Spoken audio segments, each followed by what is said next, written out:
He pointed This his ends finger now. inches from her face, You will retract your then statement smirked at the crisp or white face the apron tied consequences. around her waist.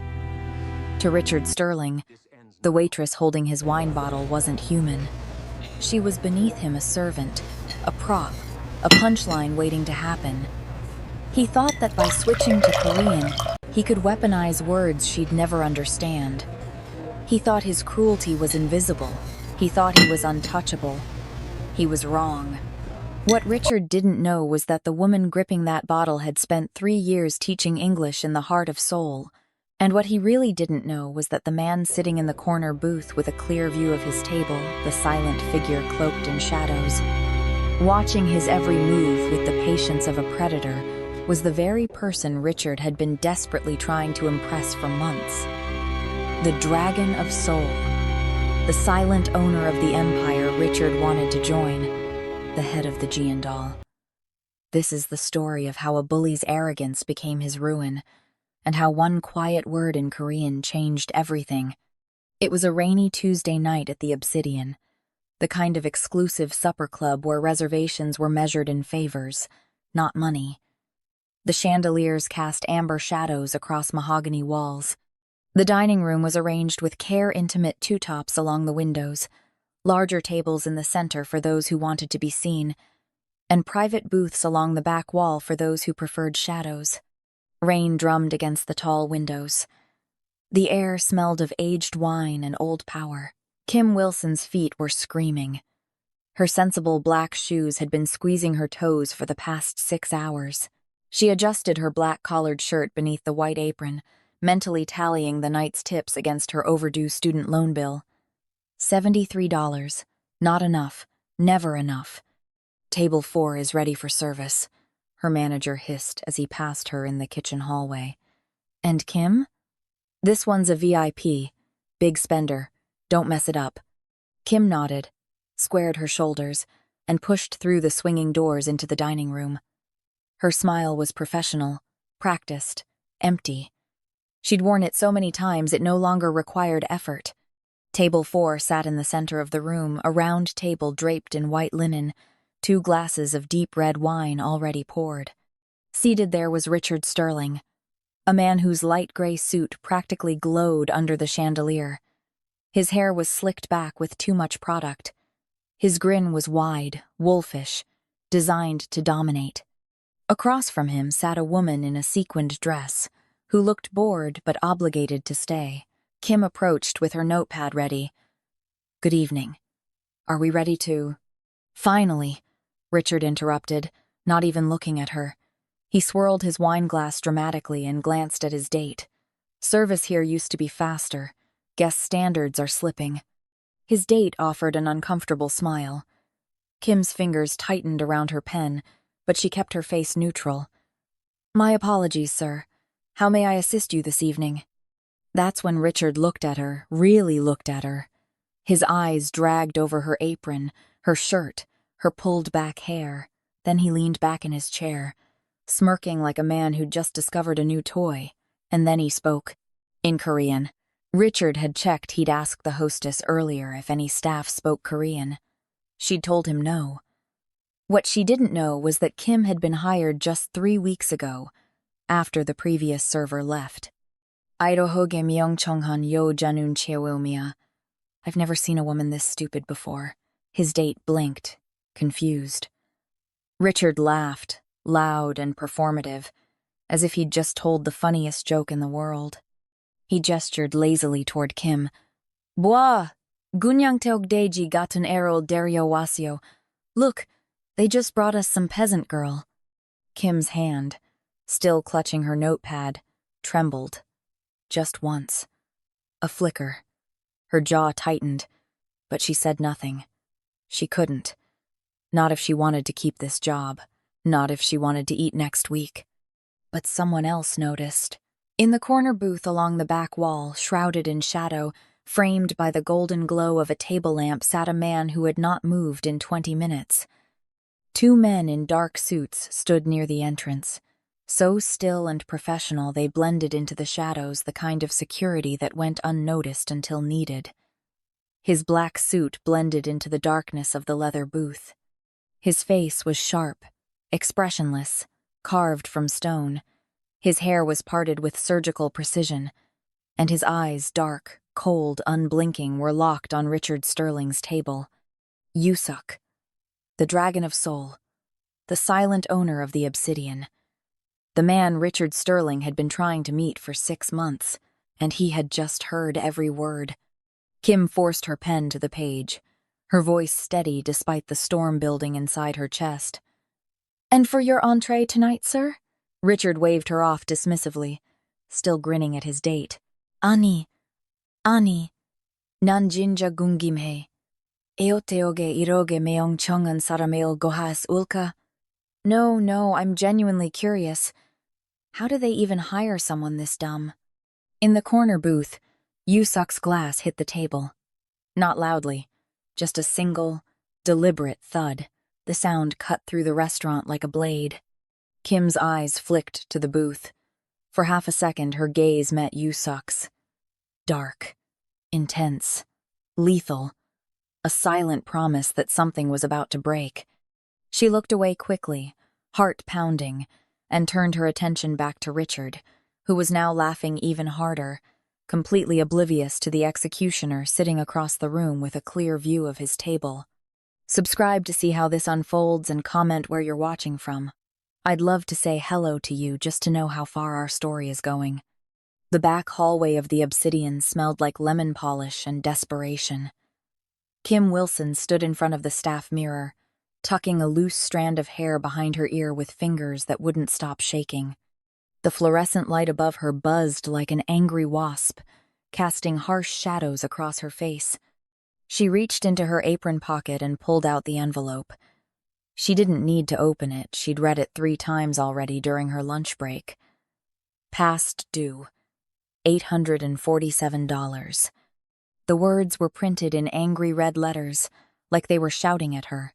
Her student loan servicer didn't care that she was working double shifts.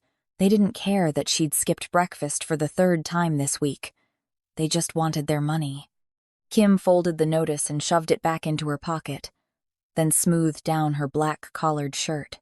The fabric was cheap, slightly faded from too many washes, but it was clean, professional. It had to be. At the obsidian, even the staff had to look like they belonged among the crystal and mahogany, even if they could never afford to eat there. She was adjusting her white apron, making sure it sat perfectly at her waist. No wrinkles, no stains when her manager, Dennis, appeared in the hallway like a ghost. He was a thin, nervous man with a receding hairline and the permanent expression of someone who'd just been yelled at by someone richer than him. "Kim." His voice was sharp, urgent. She turned, forcing her professional smile into place. "Yes?" "Table 4, VIP, big spender." Dennis's eyes darted toward the dining room, then back to her. "He's already ordered 2 bottles of the '09 Bordeaux. Do not, and I mean do not, mess this up. Smile, nod, keep the wine flowing. Got it?" Kim's stomach tightened. VIPs were either the best tippers or the worst human beings. There was rarely an in-between. "Got it." "And Kim?" Dennis leaned in closer, lowering his voice. "He's here with a date. He's showing off. Let him. Just be invisible, okay? Invisible. Right. Because that's what she was supposed to be. A ghost in an apron, pouring wine and clearing plates, never speaking unless spoken to, never existing unless needed. Understood," Kim said quietly. Dennis nodded and disappeared back through the swinging doors. Kim took one last look at herself in the mirror. Her reflection stared back, tired eyes, shoulders already tense, a woman trying to hold herself together with sheer willpower and caffeine. She exhaled slowly, squared her shoulders, and pushed through the doors into the dining room. The obsidian at night was a different world. The chandeliers glowed like trapped stars. Rain streaked down the tall windows, blurring the city lights outside into streaks of gold and white. Soft piano music drifted through the air, barely audible beneath the murmur of quiet conversations and the gentle clink of silverware on porcelain. Kim moved through the room like she'd been trained to efficient, unobtrusive, a shadow among shadows. Her sensible black shoes made no sound on the polished hardwood floor. She passed table 7, where an elderly couple shared a dessert in comfortable silence.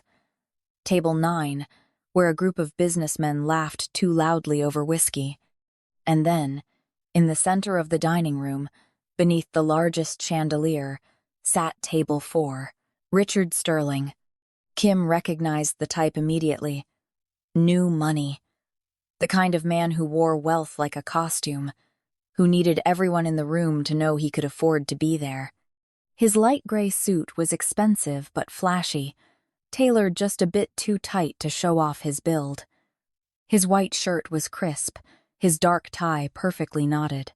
His hair was slicked back with so much gel it looked wet, and his smile wide, predatory, self-satisfied was the smile of a man who'd never been told no in his life.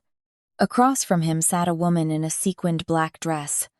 She was beautiful in the way that required effort, perfect makeup, perfect hair, perfect posture, but her eyes were distant, like she was performing a role she'd rehearsed too many times. 2 glasses of red wine sat between them, 1 bottle already finished and pushed to the side. Kim approached with her notepad, her smile fixed in place. "Good evening. Are we ready to—" Finally.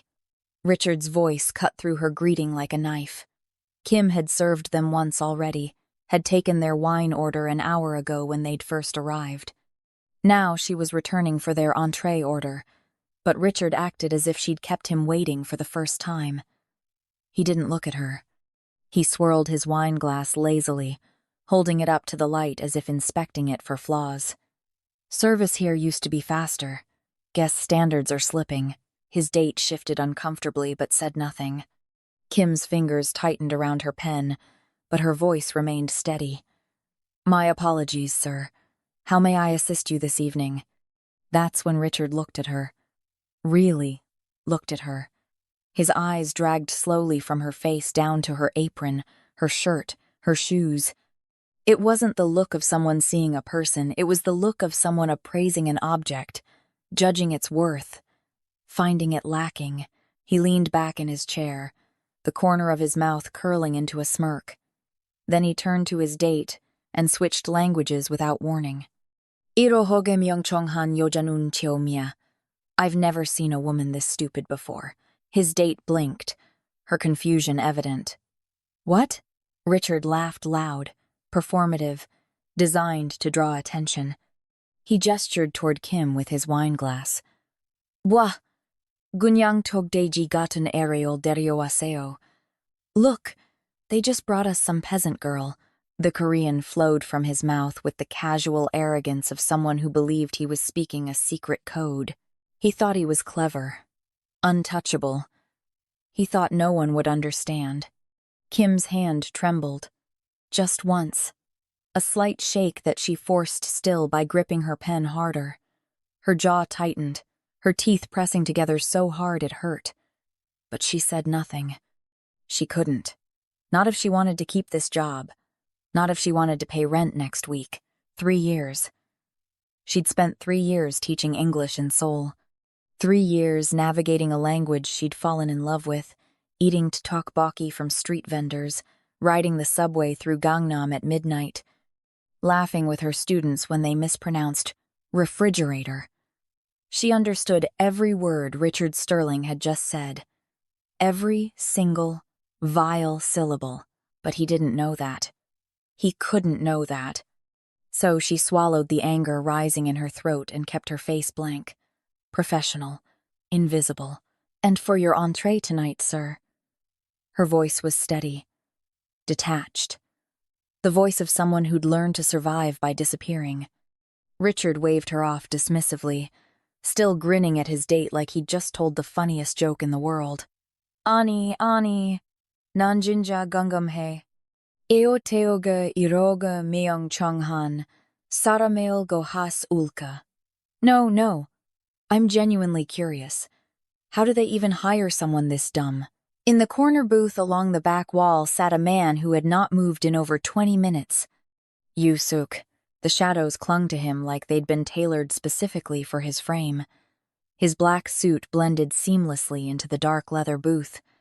His black tie, his white shirt, the sharp lines of his jaw, all of it screamed control, precision, danger. His hair was parted perfectly, not a strand out of place, styled in the kind of effortless elegance that only came from meticulous care. But it was his face that made people nervous. Expressionless, unreadable, a mask of stone that gave nothing away. And his eyes, dark, cold, calculating, were locked on Richard Sterling's table. Yusuk had been coming to the Obsidian every Tuesday night for the past 3 months. Always the same booth, always alone. He ordered whiskey, neat, and sat in silence, watching, listening, observing. Most people assumed he was a businessman, a CEO perhaps, or an investor, someone important enough to afford the privacy of the corner booth but uninteresting enough to ignore. They were wrong. Yusuk was the silent owner of the Obsidian. He was also the head of the Jeondal, the most feared Korean organized crime syndicate on the East Coast. Men trembled when they heard his name. Entire businesses collapsed when he made a single phone call. He was known in certain circles as the Dragon of Seoul, a man who moved through the world like smoke, invisible until he struck. And right now, he was watching Kim Wilson. He'd noticed her the first night he'd come here. The way she moved, efficient but exhausted, professional but fragile. The way she smiled at customers even when they didn't deserve it. The way she carried herself with a quiet dignity that no one else seemed to see. He'd been watching her for 3 months. Not, obviously, not in a way that would make her uncomfortable. Just aware, curious, intrigued by the woman who seemed to exist in a world that overlooked her completely. And now, as Richard Sterling spat insults in Korean, his language, the language of Yusuk's childhood, his grandmother, his blood Yusuk's fingers tightened around his whiskey glass. He saw Kim's hand tremble, saw the micro-expression flash across her face, pain, anger, humiliation before she buried it beneath that practiced, professional mask. She understood. Yusuk tilted his head slightly, his eyes narrowing. Interesting. Richard Sterling had no idea what he'd just done. He had no idea who was listening. And he had absolutely no idea that the woman he was mocking had just become untouchable. Kim forced herself to stay calm, to breathe, to keep her voice even. "Would you like me to describe tonight's specials, sir?" Richard wasn't listening. He was too busy enjoying himself, too intoxicated by his own cleverness. His date picked at her napkin, clearly uncomfortable but unwilling to intervene. "Gunyo e miore niomu napunio. Nuguga joryoga sainga kaya siulka." Richard continued, gesturing vaguely toward Kim's hair. "Her hair is so bad. Who would think that was acceptable?" Kim's breath hitched. Just for a second. She felt the heat rising in her chest, the anger clawing its way up her throat. Her hand, still holding the pen, shook again. But she didn't speak. She didn't move. She just stood there, waiting, enduring, surviving. Yusuk saw it all. Every twitch, every flinch, every breath she held to keep herself from breaking. His glass hit the table with a deliberate thud. The sound was quiet, controlled, but it cut through the restaurant like a gunshot. A few nearby diners glanced over briefly before returning to their meals. Dennis, who had been watching from the kitchen doorway, took a step forward but froze when he recognized the man in the corner booth. His face went pale, and he quickly retreated back through the swinging doors. Richard Sterling didn't even notice, but Kim did. Her eyes flicked toward the booth in the shadows. For just a moment, half a second, maybe less, her gaze met Yusuk's. Dark, intense, lethal. Her breath caught. There was something in those eyes. Something dangerous. Something that promised consequences. She looked away quickly, her heart pounding, and forced her attention back to Richard. I'll give you a moment to decide, she said quietly, her voice barely above a whisper. Richard waved her off without looking. Gunyo isin baldo napunio. Gananhan saram gateo. Her shoes are terrible too. She looks poor. His date finally spoke up, her voice hesitant. Richard, maybe we should just order. Relax, babe. Richard grinned, refilling his wine glass with exaggerated flair. She doesn't understand a word I'm saying. It's fine. Kim turned to leave, her legs unsteady, her hands trembling so badly she had to clutch her notepad against her chest to hide it. But before she could take more than 2 steps, Richard raised his voice again. This time, louder, confident, performative. Soljiki. Iroge myongchong han yojanun cheo yumiya. Eo teoge ilhanun jeoya. Honestly, I've never seen someone this stupid. How does she even work here? The words hung in the air like poison. And that's when Richard made his mistake. He reached out casually, carelessly, and knocked over the water glass in front of him. The glass tipped, rolled, and shattered on the hardwood floor with a sharp, crystalline crack. Water pooled across the ground, soaking into the expensive rug beneath the table. Richard looked up at Kim, his grin wide and cruel. Chiwoyo. Clean it up. He didn't say it kindly. He didn't say it like a request. He said it like a command. Like she was beneath him. Like she was nothing. And then he added, in a voice dripping with venom, Myong Chonghan Ge. Stupid dog. Kim froze. The entire restaurant seemed to freeze with her. Her hand, still clutching her notepad, trembled violently now. Her breath came in shallow, uneven gasps. Her vision blurred at the edges, tears threatening to spill over, but she blinked them back furiously. She would not cry. She would not give him the satisfaction. She knelt down slowly, carefully, and began picking up the shards of broken glass with her bare hands. Her fingers shook. A piece of glass nicked her thumb, drawing a thin line of blood, but she didn't stop. She just kept picking up the pieces, one by one, her breath hitching in her throat. Richard laughed, loud, triumphant. His date looked away, shame written across her face, and in the corner booth, Yusuk rose to his feet. The movement was slow, deliberate, the kind of motion that carries weight, inevitability, consequence. He stepped out of the shadows, his black suit catching the light from the chandelier above. His face was still expressionless, but there was something different now, something cold and final, like a door closing forever. He moved toward table 4 with the quiet confidence of a man who had never been afraid of anything in his life. Richard was still laughing, oblivious, drunk on his own cruelty, until a hand firm, iron, unyielding, clamped down on his shoulder. The laughter died in his throat. The entire restaurant went silent. The hand on Richard's shoulder was not a request. It was a statement. Final, absolute. Richard's laughter cut off mid-breath, his body going rigid as if every muscle had suddenly remembered what fear felt like. The glass he'd been holding hovered inches from his lips, frozen in the air. What the... Richard started to turn, annoyance flashing across his face, but then he saw who was standing behind him. Yusuk, 6 feet of silent, controlled fury wrapped in a black suit that cost more than Richard's car. His face was carved from stone, no anger, no expression, just an arctic calm that was somehow more terrifying than rage. His dark eyes locked onto Richard with the focused intensity of a predator that had just decided its prey wasn't worth eating, only destroying. The entire restaurant had gone silent. The piano music had stopped. Conversations died mid-sentence. Even the clink of silverware ceased. Every eye in the obsidian turned toward table 4, watching, waiting, sensing that something catastrophic was about to unfold.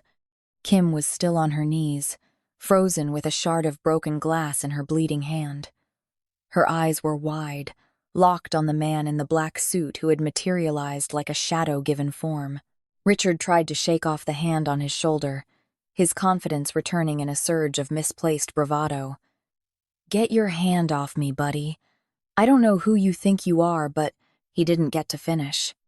Richard raised his other hand, his right hand, and lifted it toward Kim's face, fingers poised to snap, to demand, to humiliate her one more time. But the hand never made it. Yusuk moved with a speed that didn't seem human.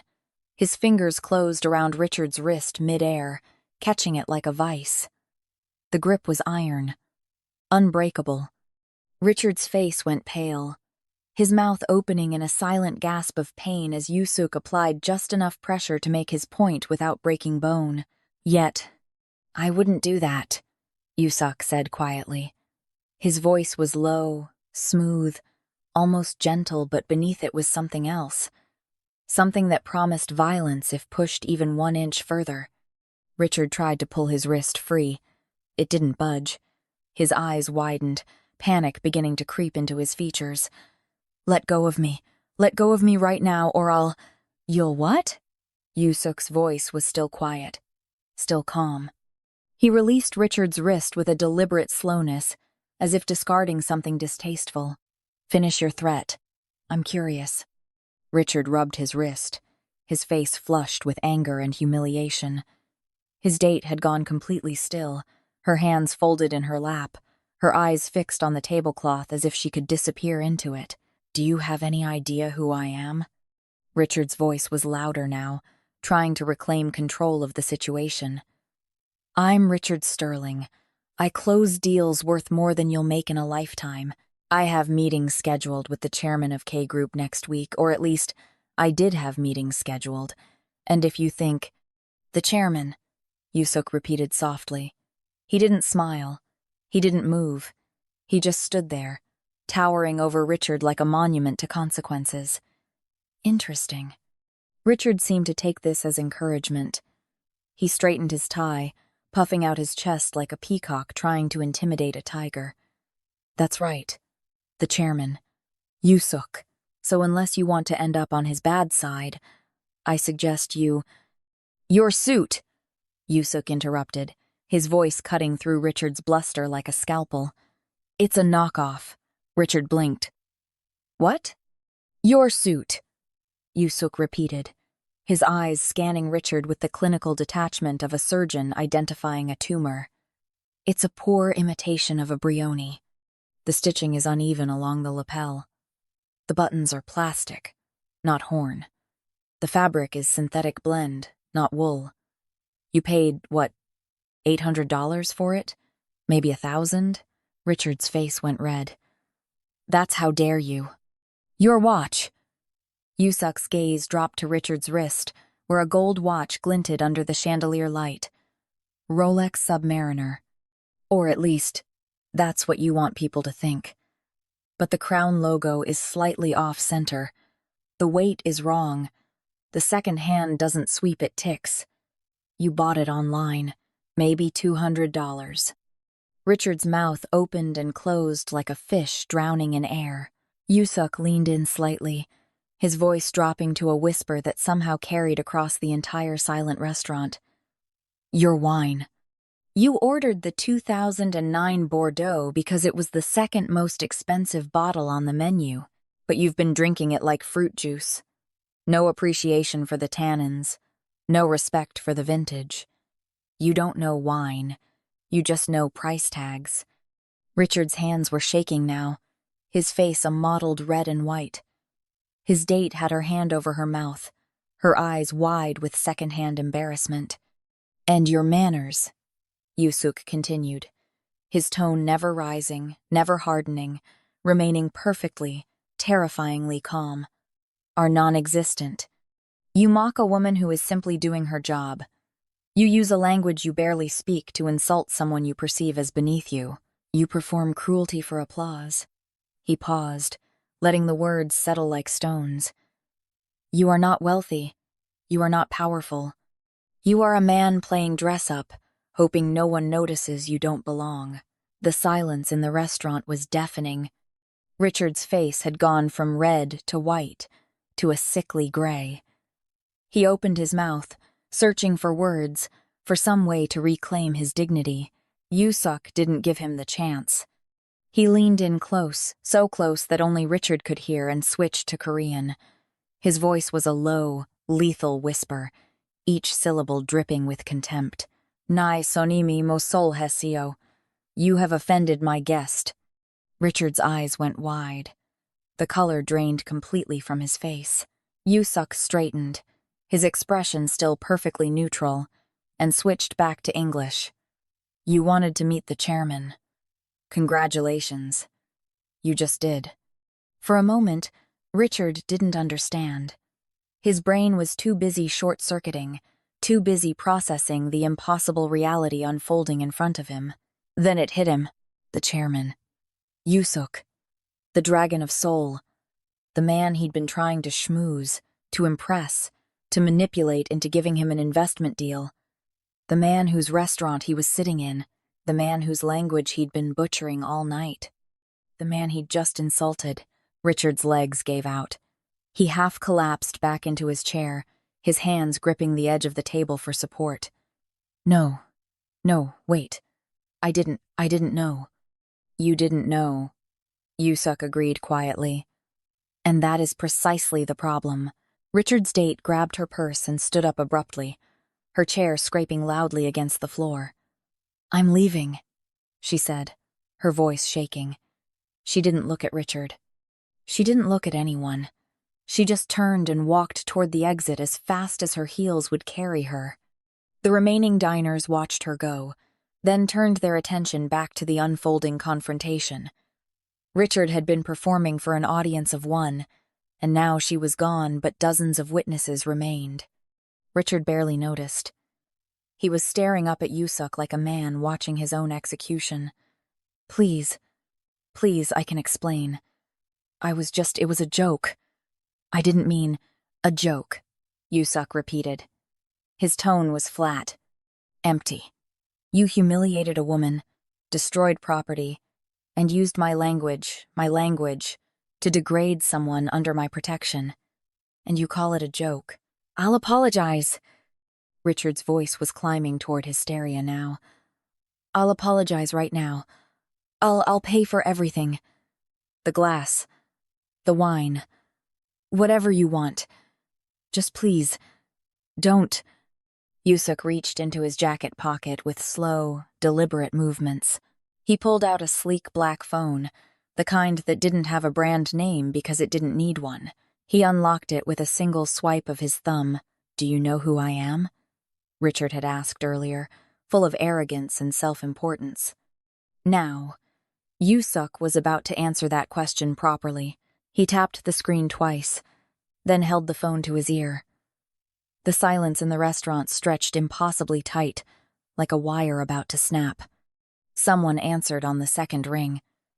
Mr. Choi, his head of security and operations, kept files on every person who requested meetings with K Group. The man never slept. Mr. Choi, Yusuk said calmly, his voice carrying clearly across the dining room. He wasn't trying to be quiet. He wanted everyone to hear. It's Yusuk. I need you to pull up the file for Richard Sterling. Sterling. Yes, that one. Richard's face went from gray to green. Wait. What are you… Yusuk held up one finger, a silent command for silence. Richard's mouth snapped shut. I see, Yusuk continued, his eyes never leaving Richard's face. Sterling Capital? Yes, I know them. They've been requesting meetings for 6 months now. He paused, letting that sink in. Cancel all scheduled meetings. Permanently. And call our partners at Westbridge Capital, inform them we're pulling out of the Sterling deal. Immediately.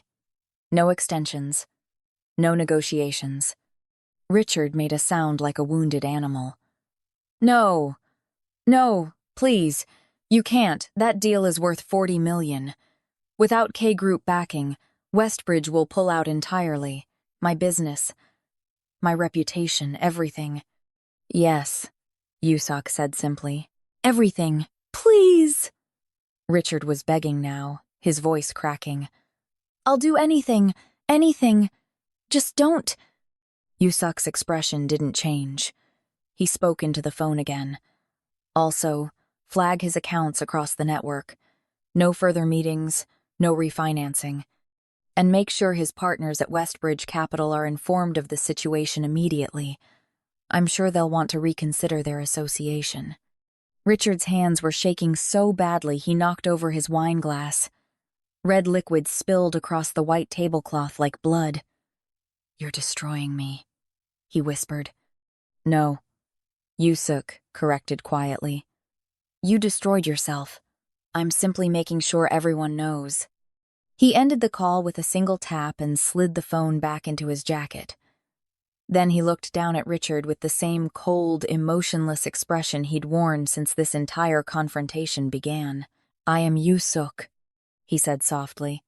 I am the chairman of K Group. I am the owner of this restaurant. And you. He paused, letting the weight of the moment settle. You are finished. Richard opened his mouth one more time, but no words came out. He just sat there, broken, staring at the man who had just dismantled his entire life with a single phone call. Yusuk turned slightly and gestured toward the entrance. The two men in dark suits who had been standing near the entrance security, though they'd been so unobtrusive that no one had noticed them until now, moved forward with professional efficiency. Escort Mr. Sterling out, Yusuk said calmly.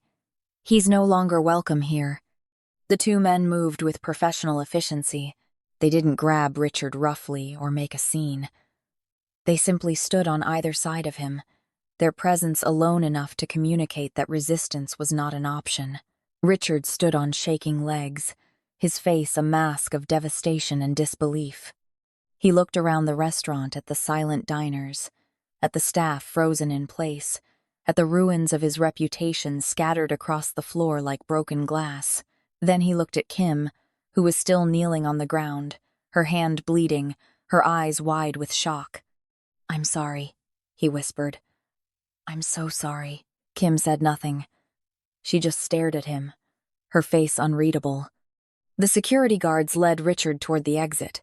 His footsteps were uneven, stumbling. The doors opened, and he disappeared into the rainy night, swallowed by darkness. The doors closed behind him with a soft, final click. The restaurant remained silent. No one moved, no one spoke. It was as if the entire room had been holding its breath and had forgotten how to exhale. Yusuk stood in the center of it all, still and composed, the eye of a storm that had just passed. Then, slowly, he turned toward Kim. She was still on the floor, surrounded by shards of broken glass, her hand bleeding onto the white apron tied around her waist. Her eyes were fixed on him wide, uncertain, afraid but also something else. Grateful, confused, overwhelmed. Yusuk knelt down in front of her. The movement was slow, careful, deliberate. He reached into his jacket pocket and pulled out a pristine white handkerchief, then gently took her injured hand in his. Kim flinched at the contact, but didn't pull away. You're bleeding, he said quietly. His voice was different now, softer, warmer, stripped of the cold menace he'd used on Richard. He wrapped the handkerchief around her thumb with surprising gentleness, applying just enough pressure to stop the bleeding. Kim's breath hitched. She looked down at their hands, his large and steady, hers small and trembling, and then back up at his face. Up close, he was even more striking. Sharp cheekbones, a strong jaw, dark eyes that were no longer cold but instead concerned, almost tender. Are you all right, Miss Kim? He asked. And then, impossibly, shockingly, he asked it again. In Korean, Gwenchanhayo? Are you okay? Kim's breath caught in her throat. Her eyes widened, and for a long moment, she just stared at him, processing the question, the language, the impossible reality of everything that had just happened. The entire restaurant was still watching, still silent, still waiting. Kim opened her mouth. And then, in perfect, fluent Korean, the Korean of someone who had lived in Seoul, who had walked its streets and laughed in its cafes and taught its children, she answered him. 네, 괜찮사옵니다, 호장님. 감사합니다. Yes, I'm fine, Chairman. Thank you. The effect was immediate. Yusuk's eyes widened just slightly, just for a fraction of a second, but it was there. Surprise. Genuine, unfiltered surprise. Around the restaurant, a ripple of shock moved through the crowd. Whispers started, low and urgent. She speaks Korean? Did you hear that? She understood everything. Oh my God. She knew the whole time, but Yusuk wasn't listening to the whispers. He was staring at Kim, his expression shifting from surprise to something else. Something that looked almost like admiration. You understood him, Yusuk said quietly, still in Korean. Cheoam buteo. Modun jeosul. From the beginning. Everything. Kim nodded slowly. Ne. Modun jeosul duriosiamnida. Yes. I heard everything. Yusuk tilted his head slightly, studying her with renewed interest.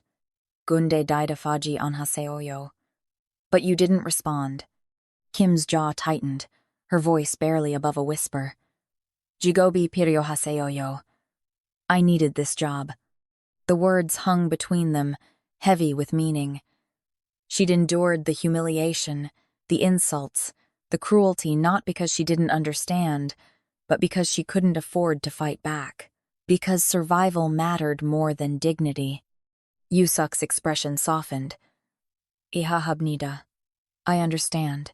He helped her to her feet, his hand steady and firm, and then still holding the handkerchief around her injured thumb, he turned to address the rest of the restaurant. Ladies and gentlemen, he said in English, his voice carrying clearly across the silent room. I apologize for the disruption to your evening.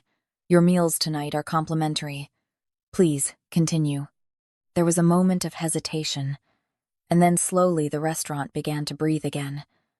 Conversations resumed, though voices remained hushed and strained. Diners kept glancing toward Kim and Yusuk, the atmosphere thick with unspoken tension. The piano player returned to his bench and began playing a soft, melancholic tune. Silverware clinked against porcelain, but everyone was still watching Yusuk and Kim out of the corners of their eyes. Yusuk guided Kim gently away from the broken glass, toward the side of the dining room where they could speak more privately. His hand was still holding hers, not possessively, but protectively, as if she might shatter if he let go too quickly. When they were far enough from the other tables, Kim finally found her voice. She looked up at him, her eyes still wide with shock and confusion and a dozen other emotions she couldn't name. Why? She asked quietly. Why did you do that? Yusuk met her gaze, his expression serious. Gyuga dangsinyul mosul he sioyo, he said simply in Korean. He disrespected you. People disrespect me every day, Kim replied, still in Korean. Her voice was tired, resigned. I ryoke jungsokaji anhaseoyo. It's never mattered before. Naije noonjung yoheo. Yusuk's voice was quiet but firm. It matters to me. Kim blinked, her breath catching. I don't understand. Yusuk's expression shifted, the cold mask of the chairman melting away for just a moment. When he spoke again, his voice was softer, more personal. He hesitated, as if weighing his next words carefully. Then he spoke, still in Korean, his voice lower, more intimate. Jonium Mayajuhananun, Yogi Omnida. I come here every Tuesday. Kim nodded slowly. I've seen you. In the corner booth, Dangsin Temunibnida. Because of you, the words landed between them like a stone dropping into still water, sending ripples outward in every direction. Kim's eyes went wide. What? Yusuk's expression remained calm, but there was something vulnerable in his eyes now, something real. I've been watching you for 3 months. The way you work, The way you treat people with kindness even when they don't deserve it. The way you carry yourself with dignity even when the world tries to take it from you. He paused. You are extraordinary. Kim's hand, still wrapped in his handkerchief, still held gently in his, began to tremble. I'm just a waitress. Anibnida. No. Yusuk shook his head. Dengsin un gujios baoda hulsin deoman un geozibnida. You are so much more than that. Kim felt tears prickling at the corners of her eyes. She blinked them back furiously. You don't know me, Gunde algo sipioyo, but I want to. The restaurant around them seemed to fade away. The music, the whispers, the clinking of glasses, all of it became background noise, distant and irrelevant. Kim looked down at their hands, still joined, and then back up at his face. His pronunciation really was terrible. She said quietly in Korean, the tiniest hint of a smile tugging at the corner of her mouth. Jinja hyung pyon iobseo seo yo. It was genuinely awful. Yusuk's face transformed. For the first time since he'd stood up from that shadowed booth, he smiled. It wasn't the cold, calculated smile of a man who'd just destroyed someone's life.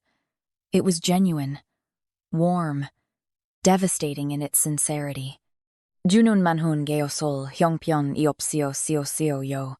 He was awful at many things. Kim laughed, a short, startled sound that escaped before she could stop it. It felt strange, laughing after everything that had just happened. But it also felt good, like something in her chest had finally loosened after being clenched tight for too long. Yusuk released her hand carefully, as if reluctant to let go, and reached into his jacket pocket. He pulled out a sleek black business card, matte finish, minimalist design, expensive in its simplicity. He held it out to her. My grandmother, he said, switching back to English, lives in Seoul. She's 83 years old, sharp as a knife, and more stubborn than anyone I've ever met. She needs a translator and companion, someone who speaks fluent Korean and English, someone educated, someone with patience. He paused. Someone like you. Kim stared at the card, not taking it. I don't understand. You're overqualified to be pouring wine, Yusuk said simply. The position pays triple what you make here. Full benefits. Housing if you need it. You would start tomorrow if you're willing. Kim's head was spinning. You don't know anything about me. You don't know if I'm qualified. I know you spent 3 years teaching English in Seoul, Yusuk interrupted gently. I know you speak Korean fluently. I know you carry yourself with grace under pressure. I know you're struggling with student loans and working double shifts to survive. He held the card closer. And I know that you deserve better than this. Kim's throat tightened. How do you know all that? I pay attention, Yusuk said simply. There was no apology in his voice. No shame, just honesty. Take the card, Miss Kim. Think about it. If you decide you're interested, call the number. If you decide you're not, keep the card anyway. You never know when you might change your mind. Kim reached out slowly and took the card. Her fingers brushed against his just for a moment, just long enough to send a shiver up her spine. The card was heavier than she expected. Real weight. Real possibility. Thank you, she whispered. Yusuk nodded once, a slight bow of his head that carried respect, not condescension. Then he straightened, his professional mask sliding back into place. Annyeonggi gaseo, Kim Yang. Goodbye, Miss Kim. Annyeonggi gaseo, Hojangnim. Goodbye, Chairman. Yusuk turned and walked toward the exit, his black suit blending into the shadows as he moved. The 2 security guards fell into step behind him, silent and efficient. The doors opened. Rain poured down outside, blurring the city lights into streaks of gold. Yusuk paused at the threshold, glancing back one last time. His eyes found Kim's across the restaurant, and for just a moment, that warm, genuine smile returned. Then he stepped out into the rain and disappeared. Kim stood there, alone in the middle of the obsidian, holding a black business card in her bandaged hand. Around her, the restaurant had returned to a semblance of normalcy. Conversations flowed, wine glasses clinked, the piano played on, but the whispers continued, and eyes still followed her movements, but nothing felt normal. Nothing felt the same. Kim looked down at the card. Yusuk, Chairman, K Group, personal line. A phone number was printed below in silver ink. Kim's thumb traced over the embossed letters, her heart pounding in her chest. Triple her current salary, full benefits, housing, a way out of the crushing weight of debt that had been suffocating her for years. A chance. She looked toward the doors where Yusuk had disappeared, then back down at the card in her hand. And for the first time in a very long time, Kim Wilson smiled. Not the practiced, professional smile she wore for customers. Not the empty, exhausted smile she forced when her manager yelled at her. A real smile. Full of hope. Full of possibility. She slipped the card carefully into her apron pocket, right next to the past-due tuition notice that had been haunting her all night. Dennis emerged from the kitchen, his face pale and apologetic. Kim, go home. Early. Full pay. I'm sorry about everything. Kim nodded, too overwhelmed to argue. She untied her apron with shaking hands, said quiet goodbyes to the other servers, and walked toward the exit. Tomorrow, she would make a phone call. Tomorrow, everything would change. Can Kim escape the life that's been crushing her? Will she accept Yusuk's offer and step into a world of power, danger, and possibility? And what will happen when she discovers the real reason the Dragon of Soul has been watching her all along? Smash that subscribe button and turn on notifications, because you do not want to miss what happens next. This story is about to get even more intense. Drop a comment, do you think Kim should take the job, or is she walking straight into the lion's den? Like this video if you're hooked on this dangerous romance between a waitress and a mafia boss. The next chapter drops soon, and trust me, you are not ready for what Yusuk's world really looks like. See you in the next one if Kim survives her first day working for the Korean Mafia.